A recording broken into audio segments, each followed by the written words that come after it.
Depuis 2009, plusieurs gisements gaziers d'envergure ont été découverts en Méditerranée orientale et ont totalement chamboulé les cartes géopolitiques, puisque le Proche-Orient était jusqu'alors considéré comme le parent pauvre du Moyen-Orient dans le domaine énergétique. La découverte de ces gisements a et aura un impact indéniable sur les pays concernés, puisque leurs stratégies énergétiques vont être modifiées, impactant par là même les relations entre États. Pour comprendre la question énergétique en Méditerranée orientale, le recours à la Convention de Montego Bay s'impose. Cette Convention des Nations Unies sur le droit de la mer s'illustre notamment par la création des zones économiques exclusives. La réalité géographique de la Méditerranée orientale ne permet cependant pas de prétendre aux limites classiques des ZEE, ce qui est source d'importantes tensions. De plus, ni Israël ni la Turquie ne sont partis à la Convention. On peut alors se demander quelles sont les répercussions des importants gisements gaziers découverts en Méditerranée orientale sur la stabilité de cette zone et sur les relations entre États l'abordant. Grèce et Turquie entretiennent des différends territoriaux depuis plus d'un siècle. Plus récemment, lors de prospections pétrolières turques, les deux pays se sont opposés en frôlant même parfois l'affrontement armé comme en 79 et en 96 en se disputant sur leurs frontières maritimes. Les pays sont trop proches pour pouvoir prétendre à la limite des 200 000 marins et n'ont jamais réussi à s'entendre sur leurs zones économiques exclusives respectives.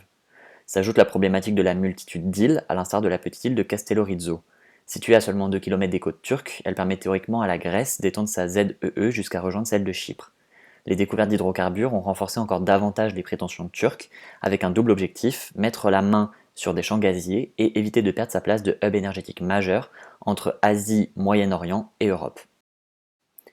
La question chypriote est également cruciale dans la mesure où l'île est divisée en deux entités avec d'une part la République turque de Chypre du Nord et d'autre part la République de Chypre. Dès 2004, Chypre a signé des accords de délimitation de sa ZEE et a commencé l'exploration de son espace maritime à la recherche d'hydrocarbures, ce qui a accru les tensions avec la RTCN et la Turquie.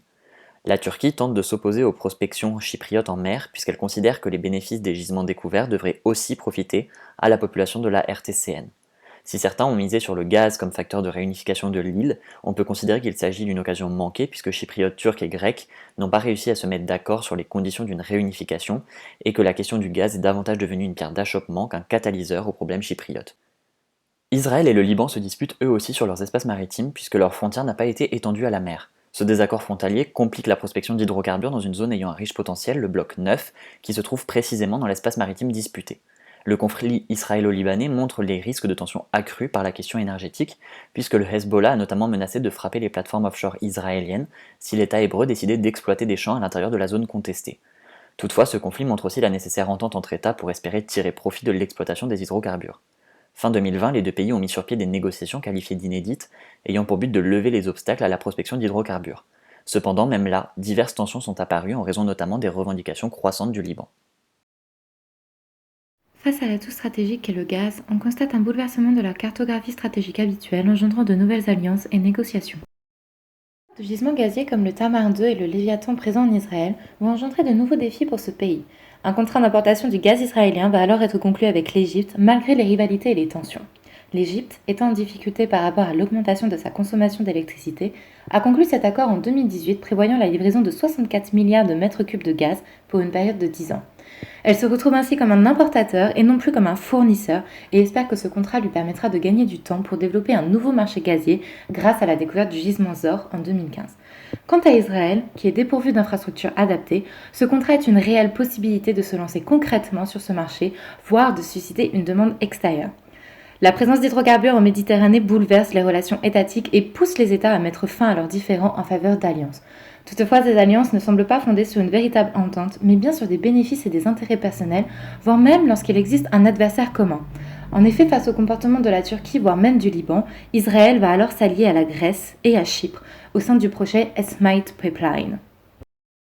L'objectif est d'assurer le transport de gaz naturel partant des réserves de Chypre et d'Israël, passant par la Grèce pour enfin rejoindre l'Italie et le reste de l'Union européenne. Ce projet, ayant pour but une décarbonisation d'ici 2040, a vu le jour pour permettre à ces États de continuer la course à l'exploitation gazière, ainsi que de contrer les ambitions de la Turquie. Ce projet est la preuve que les hydrocarbures en Méditerranée affectent la vie politique, économique et géopolitique, poussant les États à s'unir, voire même à créer des clans. En effet, la Turquie a elle aussi usé de coopération stratégique en signant un accord de partage d'espace maritime avec la Libye pour s'approprier une part du gaz naturel de la mer du Levant. En contrepartie, cet État est intervenu militairement et soutient le GNA puisque celui-ci occupe actuellement des points stratégiques par rapport au gaz et au pétrole.